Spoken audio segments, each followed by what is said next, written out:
morning. It's Monday, June 10. That is day 26. I am departing the nice little town of Del Norte, where we had a great campsite on the river, and going to Salida today. A long day, 82 miles, but only 1,800 feet of climbing. I think that most of that climbing happens in the second half of the day. I don't think we've had this few feet of climbing since like day one. And there is a town halfway, 42 miles in, called Saguache, S-A-G-U-A-C-H-E, Saguache. Not sure of the pronunciation, and they have a diner. So I'm gonna have a late morning hot breakfast. Just had a few snacks at camp to start the day. And I love starting early. It is 6:11 a.m. So few cars on the road, and it's peaceful, quiet. I'm gonna enjoy this mostly flat ride today. I'm on a road where every 20 feet there's a crack in the road that goes across this way. You know, I assume I'm in Colorado, it's from, rainwater that has then frozen and created these cracks and then made them bigger and bigger.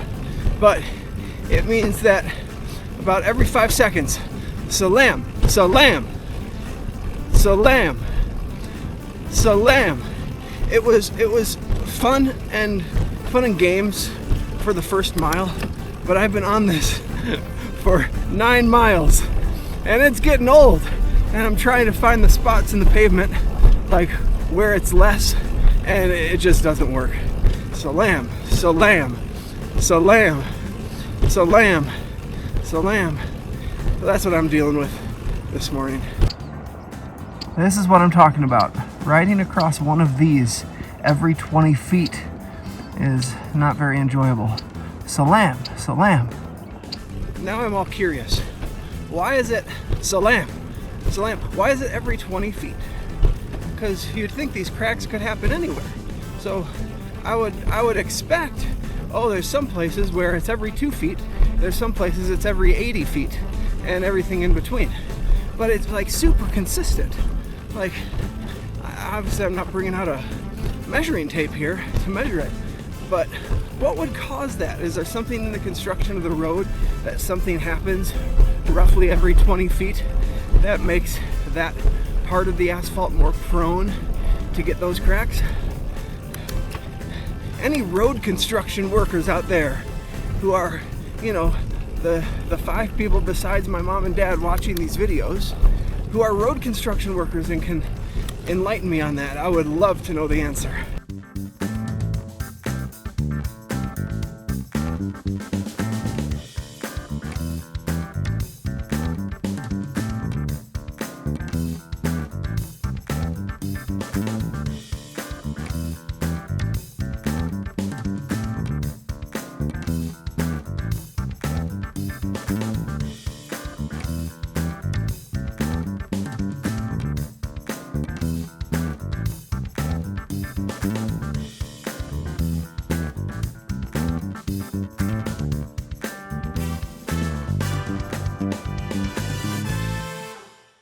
Thing about riding west to east across America and wanting to do most of my riding in the morning is that I'm often met with a pretty severe, sun glare right in my eyes in the morning.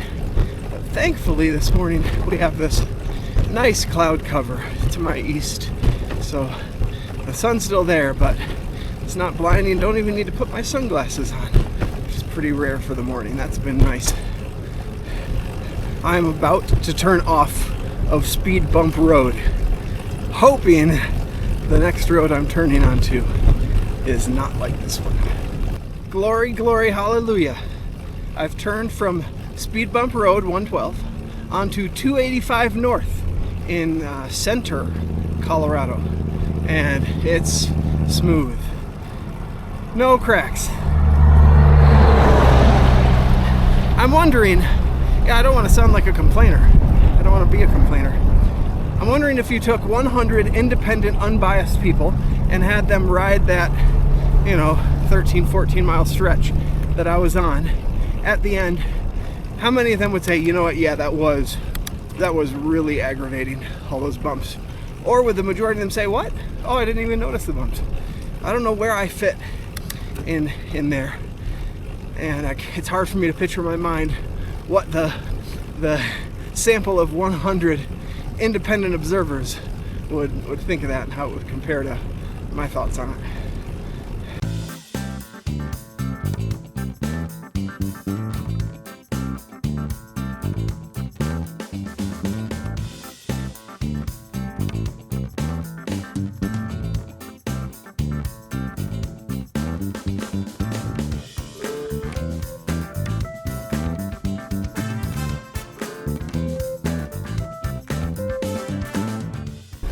Amy, what you wanna do?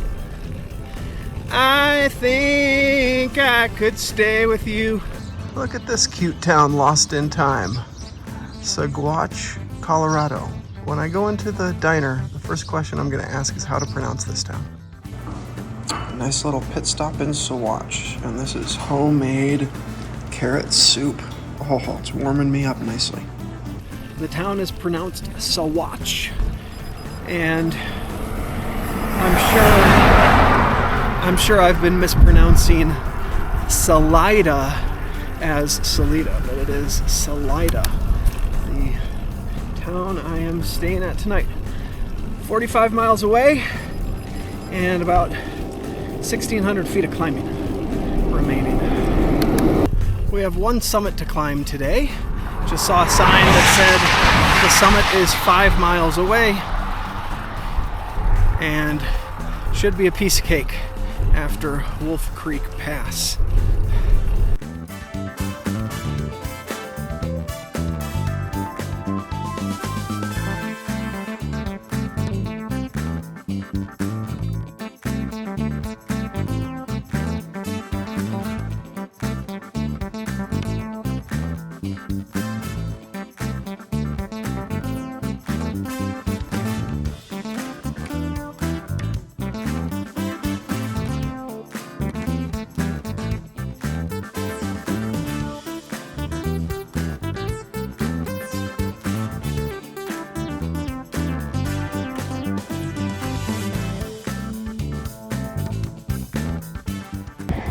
I have finished another pass, although I am sweating. Whee! Oh, this is a great descent. I wasn't expecting this today. I thought it'd mostly be flat. And this is a scenic, wonderful way to end the day.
Poncha Springs, Colorado is dubbed the Crossroads of the Rockies, with US 50 running east and west and US 285 running north and south. I hit the grocery store for a few items on my way into town. I'm actually in Poncha Springs, not yet Salida. 5 miles away, got the address for our Warm Showers host, and that is my destination. Google Maps is taking me a bit of a back roads way, and I'm fine with that as long as I'm on paved roads. The stretch limo does not do well on gravel, like at the campground yesterday. If I fall down on the stretch limo this summer, which has not happened yet, it's going to happen on gravel. So I'm avoiding that as much as possible. Salida is Spanish for exit, and the town uses that name because this is where the Arkansas River flows out of the valley into Bighorn Sheep Canyon. Laura Evans was a sex worker and madam who spent her career in Salida. She purchased an apartment building with 6 units in 1900, and her parlor remained in business until 1950 when the town council shut it down. She died 3 years later at the age of 81. She kept a Chihuahua with the awesome name of Mr. Pimp Powers. PBS highlighted her in their documentary, Nobody's Girls, 5 Women of the West. It's time for the daily recap from Salida, Colorado. Today's scenery was an 8 out of 10. The difficulty was a 6, we'll call it a 6 out of 10. And my overall feeling of positivity is a 9 out of 10.